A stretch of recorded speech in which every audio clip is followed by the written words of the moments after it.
തദ്ദേശ തെരഞ്ഞെടുപ്പിനോട് അനുബന്ധിച്ച് പിണറായിയിൽ CPM പ്രവർത്തകന് bomb നിർമ്മാണത്തിനിടയിൽ ഗുരുതരമായി പരിക്കേറ്റ സംഭവം തേച്ചുമാച്ചു കളയാൻ മുഖ്യമന്ത്രിയും സിപിഎം നേതാക്കളും ശ്രമിക്കുകയാണെന്ന് കെപിസിസി അധ്യക്ഷൻ സണ്ണി ജോസഫ്.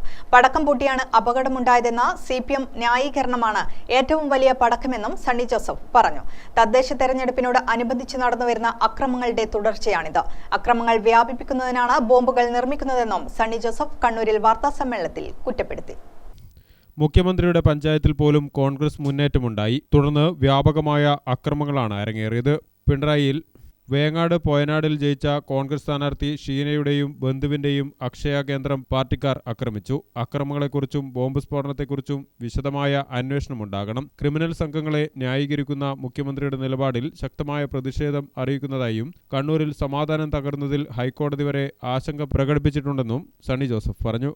സിപിഎം പ്രവർത്തകര് ബോംബ് നിർമ്മിക്കുമ്പോൾ ബോംബ് പൊട്ടി ഗുരുതരമായി പരിക്കേറ്റ സംഭവം തേച്ചുമാച്ച് കളയുന്നതിനാണ് മുഖ്യമന്ത്രിയും സിപിഎം നേതാക്കന്മാരും പരിശ്രമിക്കുന്നത്. ഇന്ന് ബോംബ് നിർമ്മിക്കുമ്പോൾ കയ്യിൽ ഇരുന്ന് ബോംബ് പൊട്ടി കൈപ്പത്തി നഷ്ടപ്പെട്ട സിപിഎം പ്രവർത്തകൻ കാപ്പ കേസിലെ പ്രതിയാണ്. പിണറായിയിലെ മുഖ്യമന്ത്രിയുടെ നാട്ടിൽ ഉദ്ഘാടനം ചെയ്യാൻ തയ്യാറായി നിന്ന കോൺഗ്രസ് ഓഫീസ് പെട്രോൾ ഒഴിച്ച് കത്തിച്ച കേസിലെ പ്രതിയാണ്. നിരവധി അക്രമ കേസുകളിൽ പ്രതിയായ വ്യക്തിയാണ്. ഒരു സ്വകാര്യ സ്ഥലത്ത് ബോംബ് നിർമ്മിക്കുമ്പോൾ കയ്യിലിരുന്ന് ബോംബ് പൊട്ടി കൈപ്പത്തിക്ക് നാശം സംഭവിച്ചത്. ഇതിനെ തേച്ചുമാച്ച് കളയാനുള്ള ഗൂഢാലോചനയുടെ ഭാഗമായിട്ടാണ് അടിസ്ഥാനരഹിതമായ ന്യായവാദങ്ങൾ പടക്കമാണെന്ന് പറയുന്നത്. ഞാൻ തന്നെ കേരളത്തിന്റെ ഈ നിയമസഭയിൽ, രണ്ടാം പിണറായി സർക്കാരിന്റെ കാലത്തുള്ള നിയമസഭയിൽ, ഇങ്ങനെയുള്ള സിപിഎം പ്രവർത്തകര് ബോംബ് നിർമ്മിക്കുന്നതിന്റെ ഫലമായി ഉണ്ടാകുന്ന മനുഷ്യജീവൻ നഷ്ടപ്പെടുന്നതും ഗുരുതരമായ പരിക്ക് പറ്റുന്നതുമായ സംഭവങ്ങൾ ഞാൻ തന്നെ 2 തവണ നിയമസഭയിൽ അടിയന്തര പ്രമേയങ്ങളായിട്ട് കൊണ്ടുവന്നതാണ്.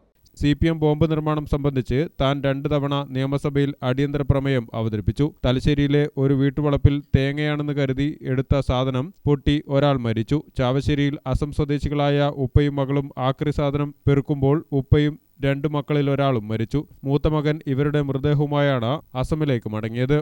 പാനൂരിൽ അമാവാസി എന്നയാൾക്ക് സ്റ്റീൽ പാത്രമെന്ന് കരുതിയെടുത്ത ആക്രി പൊട്ടിത്തെറിച്ചാണ് കൈക്കും കണ്ണിനും ഗുരുതര പരിക്കേറ്റത്. ബോംബിന്റെ ജീവിച്ചിരിക്കുന്ന രക്തസാക്ഷി അസ്ന പഠിച്ച് ഡോക്ടറായി. ശബരിമലയിൽ കള്ളൻ കപ്പലിൽ തന്നെയെന്ന് താനാണ് ആദ്യം പറഞ്ഞത്. എന്നാൽ ഇപ്പോൾ അതും കഴിഞ്ഞ് കപ്പലിന്റെ കപ്പിത്താൻ തന്നെ സിപിഎം നേതാക്കളെന്ന് തെളിഞ്ഞു. സ്വർണം മോഷ്ടിച്ചതിൽ പരാതിയില്ലാത്ത സിപിഎമ്മിന് അതേക്കുറിച്ച് എഴുതിയ പാട്ടിലാണ് പരാതി. ആവിഷ്കാര സ്വാതന്ത്ര്യത്തെക്കുറിച്ചുള്ള സിപിഎം അവകാശവാദം പൊള്ളയാണെന്ന് തെളിഞ്ഞെന്നും സണ്ണി ജോസഫ് ചൂണ്ടിക്കാട്ടി. ഗ്രാമിക ന്യൂസ്, കണ്ണൂർ.